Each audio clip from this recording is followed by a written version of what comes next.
행복한 아침입니다. 이 시간 주시는 말씀을 통해 우리의 시선을 하나님께 고정하길 원합니다. 다 함께 사도신경으로 우리의 신앙을 고백하겠습니다.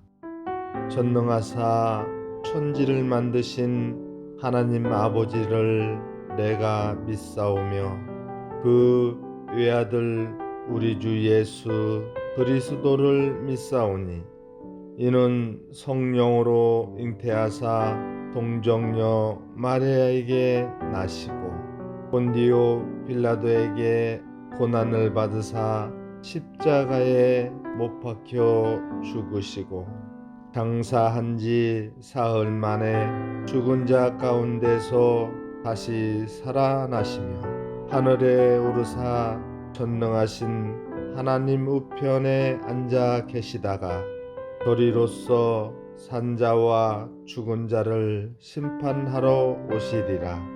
성령을 믿사오며 거룩한 공회와 성도가 서로 교통하는 것과 죄를 사하여 주시는 것과 몸이 다시 사는 것과 영원히 사는 것을 믿사옵나이다. 아멘.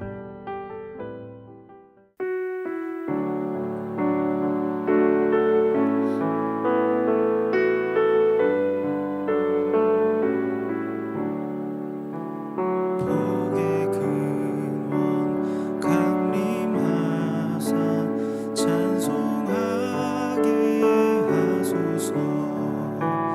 한량없이 자비하심 증량할 길 없도다. 천사들의 찬송가를 내게 가르치소서. 구속하신 그 사랑을 항상 찬송합니다. 주의 크신 도움받아 이때까지 왔으니 이와 같이 천국에도 이르기를 바라네. 하나님의 품을 떠나 죄에 빠진 우리를 예수 구원하시려고 보혈 흘려 주셨네. 주의 귀한 은혜 받고 일생 빚진 자 되네. 주의 은혜 사슬 되사 나를 주께 매소서. 우리 맘은 연약하여 범죄하기 쉬우니 하나님이 받으시고 천국인을 지소서. 오늘 우리가 함께 나눌 말씀은 예레미야 5장 1절부터 9절입니다. 너희는 예루살렘 거리로 빨리 다니며 그 넓은 거리에서 찾아보고 알라. 너희가 만일 정의를 행하며 진리를 구하는 자를 한 사람이라도 찾으면 내가 이 성읍을 용서하리라. 그들이 여호와께서 살아계심을 두고 맹세할지라도 실상은 거짓 맹세니라. 여호와여, 주의 눈이 진리를 찾지 아니하시나이까. 주께서 그들을 치셨을지라도 그들이 아픈 줄을 알지 못하며 그들을 멸하셨을지라도 그들이 징계를 받지 아니하고 그들의 얼굴을 바위보다 굳게 하여 돌아오기를 싫어하므로 내가 말하기를 이 무리는 비천하고 어리석은 것뿐이라. 여호와의 길 자기의 하나님의 법을 알지 못하니 내가 지도자들에게 가서 그들에게 말하리라. 그들은 여호와의 길 자기 하나님의 법을 안다 하였더니 그들도 일제히 멍에를 걷고 결박을 끊은지라. 그러므로 수풀에서 나오는 사자가 그들을 죽이며 사막의 이리가 그들을 멸하며 표범이 성읍들을 엿본즉 그리로 나오는 자마다 찢기리니 이는 그들의 허물이 많고 반역이 심함이니이다. 내가 어찌 너를 용서하겠느냐. 내 자녀가 나를 버리고 신이 아닌 것들로 맹세하였으며 내가 그들을 배불리 먹인즉 그들이 간음하며 창기의 집에 허다히 모이며 그들은 두루 다니는 살찐 수말같이 각기 이웃의 아내를 따르며 소리 지르는도다. 여호와의 말씀이니라. 내가 어찌 이 일들에 대하여 벌하지 아니하겠으며 내 마음이 이런 나라에 보복하지 않겠느냐. 아멘. 반갑습니다. 오늘 예레미야 5장 1절부터 9절을 중심으로 그 순간이라는 주제의 말씀을 함께 나누겠습니다. 어제도 말씀을 드렸지만 우리가 예레미야를 묵상할 때 절대로 잊지 말아야 되는 게 하나 있는데, 예레미야 말씀을 보는 내내 이 본문을 율법적 접근이 아니라 사랑을 통과한 접근으로 봐야 된다는 사실입니다. 길에 쓰레기를 버리는 아이를 두 사람이 혼낸다고 해볼까요? 하나는 지나가는 아저씨고 하나는 이제 그 아이의 엄마예요. 그 아저씨는 아이를 최대한 부드럽게, 자기 애가 아니니까 부드럽게 혼냅니다. 야, 그렇게 하면 안 돼, 이렇게 이제 말했어요. 근데 그 아이가 느끼는 느낌은 뭐죠? 아저씨는 나한테 손가락질을 했고 얼굴을 무섭게 부릅떴고 그리고 무서운 목소리로 이렇게 혼냈다, 그거죠. 근데 엄마는 더 무섭게 더 소리를 지르면서 야, 이놈의 새끼야, 네가 그렇게 크면 네 인성 그걸로 뭐 어떻게 하냐, 아무것도 못한다, 뭐 이렇게 소리를 다 질렀는데도 대신 이 아이는 무슨 말인지 다 알아듣죠. 아저씨가 부드럽게 말할 때 아저씨는 나한테 화냈어, 무서운 아저씨야, 이런 이미지를 갖게 되는 게 전부였을지 모르지만 엄마가 말하는 그 무서운 소리를 들을 때는 엄마가 나한테 왜 저러는지 나중에라도 알게 됩니다. 바로 그겁니다. 우리는 아이를 혼낸다고 할 때 무슨 말로 혼내냐, 어떤 방식으로 혼내냐 중요하죠. 근데 사실은 누가 혼내는지가 더 중요합니다. 그 이유는 우리가 자주 말이 나간다고 생각하지만 사실 마음이 나가고 정신이 나간다고 하는 게 더 옳은 말이기 때문일 겁니다. 어제 본문에서 하나님께서 유다 백성에게 무서운 말씀을 하셨습니다. 너희에게 대한 징계와 징벌을 내가 절대 바꾸지 않을 거다. 너희를 반드시 멸망하게 할 거다. 너희는 그것 때문에 무서워서 벌벌 떨 거다. 숲속에 들어가서 벌벌 떨고 바위 틈에 들어가서 벌벌 떨 거다. 아주 무서운 징계의 말씀들을 막 쏟아 놓으셨습니다. 그리고 나서 오늘 본문을 보면 내가 너희에게 왜 이렇게까지 하는지 니네 생각을 좀 해봐라, 이렇게 말씀을 하십니다. 그거는 제발 좀 돌이키라고 하는 애원이고 호소입니다. 자, 성도들이 예레미야를 읽기 싫어한다 말씀을 드렸죠. 가장 크게는 레위기와 예레미야를 읽기 싫어한다. 레위기는 뭐 지루하기 때문이고 예레미야를 읽기 싫어하는 이유는 거기에 계속해서 징계와 심판을 말씀하시기 때문입니다. 근데 정확히 말하면 그것은 예레미야를 잘못 읽었기 때문입니다. 예레미야는 징계와 심판이 아니고 하나님의 눈물의 호소이고 사랑의 애원이기 때문이라고 말씀을 드렸죠. 사랑이 그 중심에 있는 눈물의 호소인 겁니다. 그러니까 나 진짜 심판의 메시지가 싫어, 나 예레미야 싫어, 이거는 예레미야를 그가 잘못 읽었다는 증거입니다. 오늘 본문은 물론이고 앞으로의 모든 예레미야 말씀을 대할 때 우리는 늘 그 전제를 가져야 됩니다. 특별히 오늘 본문을 보면 하나님이 왜 유다를 징계하실 수밖에 없는지를 예레미야에게 상세히 설명하시고 이해시키시는 장면입니다. 이게 재밌죠. 하나님이 굳이 선지자한테 이해를 뭐하러 시킵니까? 하나님은 주인이시고 선지자는 종인데요. 하나님은 그냥 말씀을 너 전해 라고 명령하시기만 하면 그만입니다. 굳이 설명을 하고 이해시킬 필요가 없습니다. 근데 하나님은 그렇게 하지 않으시고 예레미야에게 설명을 하시고 너도 내 마음을 이해하겠냐? 이렇게 이제 물으시더라는 거예요. 왜 그럴까요? 그 이유는 분명합니다. 예레미야가 하나님께 항변을 했기 때문이죠. 하나님이 이스라엘 백성들을 징계하신다 그러고 징벌하신다 그러고 심판하신다 그러는데 생각을 좀 해보십시오. 하나님은 사랑의 하나님 아닙니까? 좀 참으십시오. 하나님 왜 자꾸 그렇게 하십니까? 하나님 진노 중에라도 긍휼을 좀 잊지 마십시오. 또 뭐라 그래요?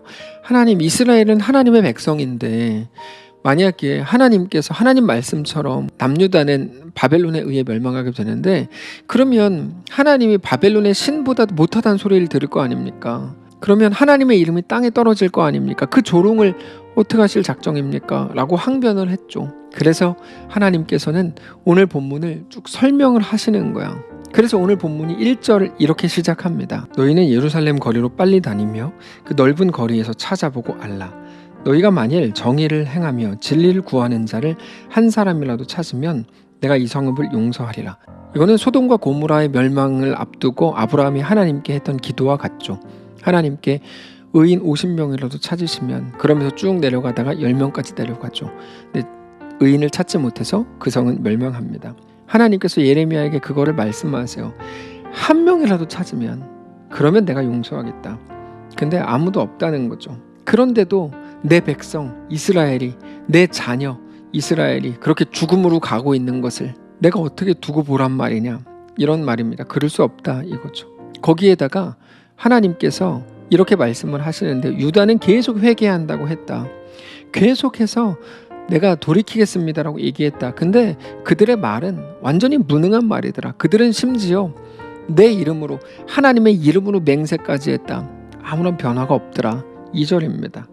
그들이 여호와께서 살아계심을 두고 맹세할지라도 실상은 거짓 맹세니라. 돌이킴이 없는 말의 후회와 그리고 눈물이라고 하는 건 회개일 수가 없죠. 그거 아무리 내가 내 말을 지키지 않으면 내 10만 원 걸게, 아니 내 오른팔 걸게, 아니 내 목숨이라도 걸게, 그러다가 그들이 무엇까지 걸게 됩니까?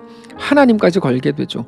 아니, 자기들이 뭔데 하나님을 걸어요? 근데 하나님을 걸죠. 나는 하나님을 건다, 하나님의 살아계심을 두고 맹세한다. 그게 이제 하나님을 건다는 말인데, 아무리 그들이 그렇게 말해도 그들 마음속에 진심이 담기지 않더라는 겁니다. 말만 있을 뿐 돌이킴이 없는 그들의 행태가 완전히 무능한 모습이더라는 거죠. 뭐가 무능합니까? 아무리 대단한 맹세를 해도 자기들의 삶을 하나도 바꾸지 못하더라는 거예요. 그러니까 완전히 무능한 맹세죠. 그래서 예레미야가 그 말이 진짜인가 백성들에게 한번 가봤습니다. 가봤더니 하나님의 말씀이 하나도 틀리지 않았다는 걸 알게 되더라는 거예요. 그들이 왜 징계를 받아야 되는지, 하나님의 심판과 징계가 얼마나 정당한지를 예레미야가 알게 되죠. 3절입니다. 여호와여, 주의 눈이 진리를 찾지 아니하시나이까?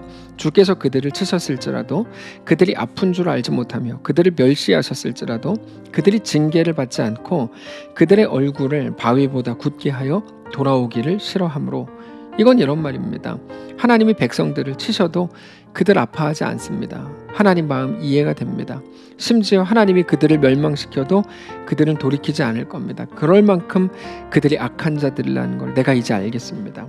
그래서 4절처럼 합니다. 내가 말하기를 이 무리는 비천하고 어리석은 것뿐이라 여호와의 길 자기 하나님의 법을 알지 못하니. 그래서 저는 생각했습니다. 이 백성들은 정말 가난하고 어리석은 백성들일 뿐이구나. 하나님의 길을, 하나님의 법을, 하나님의 마음을, 하나님이 요구하시는 공평을 알지 못하는구나. 근데 예레미야가 문득 지도자들이 생각난 거예요. 백성들은 그렇다 그래도 지도자들은 다르지 않겠나? 그래서 지도자들한테 가봤죠. 근데 지도자들도 하나도 다르지 않더라는 거죠. 그들도 백성들과 매 한 가지더라. 5절입니다. 내가 지도자들에게 가서 그들에게 말하리라. 그들은 여호와의 길 자기 하나님의 법을 안다 하였더니 그들도 일제히 멍에를 꺾고 결박을 끊은지라. 지도자들에게 가서 말해봤는데 그들을 지도자들이니까요. 더 배웠으니까요. 틀림없이 하나님의 길과 하나님이 바라시는 공평이 무엇인지 알고 있을 거라고 생각을 한 거죠. 근데 그들도 주님을 배반하고 떠나가기는 매한 가지더라 이겁니다. 그래서 그들이 하나님을 그렇게 배반했기 때문에 그들이 받는 징계와 심판은 어떻게 보면 너무나 정당한 거다라고 이제 고백을 하는 겁니다. 그게 6절입니다. 그러므로 수풀에서 나오는 사자가 그들을 죽이며 사막의 이리가 그들을 멸하며 표범이 성읍들을 엿본즉 그리로 나오는 자마다 찢기리니 이는 그들이 허물이 많고 반역이 심함이니이다. 예, 하나님 내가 인정합니다. 사자가 숲속에서 나와서 그들을 치는 거 알겠습니다. 늑대가 사막에서 나와서 그들을 죽일 겁니다. 마땅합니다. 표범이 성 가까이에 숨어 있다가 성에서 나오는 사람은 누구든지 찢어 죽일 겁니다. 이런 일이 일어나는 것은 유다 백성이 큰 죄를 지었고 하나님을 배반했기 때문입니다. 이제 알겠습니다. 이렇게 말하는 거죠. 처음에 무슨 말씀을 드렸습니까? 하나님이 예레미야를 왜 이해시키셔야만 했다고요? 예레미야가 하나님께 가서 백성들을 변호하고 항변했기 때문이죠. 하나님이 좀 참으십시오. 왜 그렇게 못 참습니까? 라고 예레미야가 말했기 때문입니다. 그래서 하나님은 왜 백성들이 징계를 받을 수밖에 없고 심판을 받을 수밖에 없는지를 쭉 설명을 하신 겁니다. 그 7절입니다. 내가 어찌 너를 용서하겠느냐? 네 자녀가 나를 버리고 신이 아닌 것들로 맹세하였으며 내가 그들을 배불리 먹인즉 그들이 간음하며 창기의 집에 허다히 모이며 그들은 두루 다니는 살찐 수말같이 각기 이웃의 아내를 따르며 소리 지르는도다. 하나님이 이렇게 말씀하시는 거예요. 내가 너네를 어떻게 용서하냐? 네 자녀들을 나를 버리고 떠나서 신이 아닌 것들에게 맹세를 했다. 네 자녀들이라는 것은 예레미야의 자녀들, 다시 말해서 유다 백성을 말하는 거죠. 내가 그들에게 필요한 것을 다 줬는데 그들을 나에게 부정한 아내같이 하고 창녀들의 집에 드나들었던 것과 마찬가지다, 이런 말입니다. 근데도 용서해달라고? 야, 내가 그들을 용서할 수 없는 것은 바로 이것 때문이다. 내가 그들을 또다시 용서한다면 그들이 죽음으로 가는 것을 그냥 지켜보는 것밖에 안 된다. 그러면 오히려 그들을 더 망치는 거고 더 죽이는 것밖에 안 된다. 그건 말이 안 된다. 자식이 죽음으로 가는 거를 보면서도 마음 상하면 안 되니까, 괜히 내가 한마디 했다가 관계 깨지면 안 되니까, 그래서 그냥 두고 본다는 거는 사랑하지 않는 것과 마찬가지죠. 그게 9절입니다. 여호와의 말씀이니라 내가 어찌 이 일들에 대하여 벌하지 않겠으며 내 마음이 이런 나라에 보복하지 않겠느냐. 이제 예레미야는 할 말이 없습니다. 처음에는 이런저런 항변을 했을 겁니다. 하나님이 구원한 하나님의 백성을 하나님이 망하게 한다 그러면 하나님이 조롱당하지 않겠습니까? 근데 어제 말씀드린 것처럼 하나님께서 이스라엘을 징계하시는 이유는 사랑 때문입니다. 그들을 살리기 위해서 어떤 것들이라고 해도 하나님은 모두 허용하실 겁니다. 근데 하나님의 허용은 단지 이스라엘 백성들의 고통만을 의미하지 않습니다. 하나님의 감수를 의미합니다. 하나님께서 그 모든 것들을 감수하셔야만 되는 거예요. 아까 말씀드린 것처럼 바벨론의 신이 하나님보다 강하다라는 말을 하나님은 감수하실 작정이었고요. 이방 민족을 들어 그래서 남유다를 멸망시키실 작정이었던 거죠. 사랑은 감수하는 겁니다. 사랑은 소리 질러서 그 사람을 바꿔놓는 게 아니고요. 사랑은 감수하는 겁니다. 고린도전서 13장에서는 그래서 사랑을 오랜 견딤이라고 말하는 거죠. 사랑은 오래 참고 이렇게 시작합니다. 그게 둘째 아들이죠. 둘째 아들의 요구대로 집에서 나가게 해주지만 아버지는 그날부터 몇 달이고 몇 년이고 밤을 눈물로 지새면서 아들을 기다리는 거죠. 아들이 집 나갈 때 아버지는 알았죠. 나는 이제부터 눈물로 밤을 지새야 돼. 벗은 발로 밖에 나가서 계속 기다려야 돼. 그거를 감수하는 거죠. 하나님이 그거 하시겠다는 겁니다. 그게 사랑을 한다고 하면서도 그냥 죽음으로 들어가는 거를 두고 보지 않겠다. 그래서 눈물의 징계가 시작된다라고 하는 겁니다. 물론 아무리 큰 징계 속에서도 하나님은 그들에게 대한 완벽한 결론을 이미 정해 놓으셨습니다. 구원과 회복이 바로 그것입니다. 그러나 구원으로 가는 길은 결코 가벼울 수 없고 만만치 않은 길입니다. 그건 변하지 않을 진리입니다. 근데 그게 진리임에도 불구하고 우리가 순간의 감정이라는 함정에 빠지면 내 고통을 보면서 하나님은 나를 사랑하지 않는 게 분명해 라고 생각할 수 있습니다. 그렇지 않습니다. 그래서 예레미야의 말씀을 무엇이라 그랬습니까? 사법적 선고가 아니고 사랑의 애원이고 눈물의 호소다라고 말씀을 드렸고, 그 전제 안에서 예레미야를 봐야 된다고 말씀을 드린 겁니다. 오늘 우리가 그 자리에 있는 겁니다. 어떤 자리요? 고통의 자리? 아니요. 하나님이 사랑하시는 그 자리죠. 그 자리가 고통의 자리일 수는 있습니다. 근데 고통의 자리라고 말할 수는 없죠. 하나님의 사랑의 자리인 겁니다. 하나님의 사랑 때문에 우리는 오늘 만만치 않은 길 위에 서게 될 겁니다. 하나님의 사랑이 없었다면 우리는 죽음의 길을 아주 편안하게 가게 되겠죠. 그러나 하나님은 우리를 그저 그렇게 죽음에 내어주실 마음이 없습니다. 이미 아들 예수님을 우리를 위해 내어주실 때 하나님의 구원은 완성된 겁니다. 이게 아주 재밌는 표현입니다. 우리는 아직 죽지 않았고, 그러니까 부활하지 않았습니다. 우리는 천국이나 지옥에 가지 않았습니다. 우리에게는 마치 아직 기회가 있는 것처럼 보입니다. 내가 선택할 수 있는 것처럼 보입니다. 우리 삶은 현재 진행형입니다. 근데 하나님은 현재 진행형이라고 말씀하시지 않고 완료형으로 말씀을 하신다는 거죠. 하나님이 우리에게 허락하실 구원은 완료형입니다. 왜 그렇게 말씀하십니까? 그것은 하나님의 의지 때문입니다. 우리의 어떤 못남 속에서라도 우리에게 대한 완전한 구원을 하나님은 만들어내실 작정이기 때문입니다. 그게 하나님의 변하지 않을 의지입니다. 그 하나님의 의지가 우리를 오늘 가장 영광스럽게 만들 것을 믿으실 수 있기를 바랍니다. 그래서 오히려 우리의 고통과 힘겨움이 우리가 하나님께 사랑을 받고 존중받고 있는 존재라고 하는 것의 증거가 된다는 것을 기억하시기 바랍니다. 그래서 오늘 어떤 순간에도 가장 완전하게 우리를 사랑하는 하나님으로 인해서 안심하시고 우리 삶을 주께로 온전히 돌이키시기를 바라고 나는 주님의 것입니다. 이렇게 정직히 고백하는 귀한 우리의 오늘의 삶이시기를 주님 이름으로 축복합니다. 한번 기도하겠습니다. 살아계신 하나님 감사합니다. 하나님의 말씀을 붙들고 우리의 삶으로 들어가기를 원합니다. 삶에 일어나는 모든 현상과 상황들을 가지고 모든 것들을 판단했던 우리의 가벼움을 불쌍히 여겨주시고 이제 내 앞에 일어나는 모든 일들 속에서 나에 대한 완전한 사랑을 가지신 하나님을 신뢰하며 주님만을 바라보는 귀한 우리의 삶이 될 수 있도록 인도하여 주시옵소서. 특별히 큰 어려움 속에 있는 많은 가정과 성도들 붙드시고 그들 어디 있든지 하나님의 놀라운 사랑을 다시 한번 허락하시고 보이시고 하나님의 사랑으로 인해 어떤 상황 속에서도 넉넉함과 안심을 소유하는 귀한 삶이 되도록 축복하시옵소서. 하나님이 도우시는 그들의 오늘이 되도록 인도하시옵소서. 감사드리며 살아계신 예수님의 이름으로 기도합니다. 아멘. 사랑하는 성도 여러분, 하나님께서 오늘 하루를 우리에게 또 허락하셨습니다. 우리의 삶을 오늘 넉넉히 살게 되시기를 바라고 어떤 상황 속에서도 하나님의 사랑을 받은 자들로 거기에서 우리의 가치를 확인하고 우리의 존재를 발견하는 귀한 우리의 오늘 되시기를 주님 이름으로 축복합니다.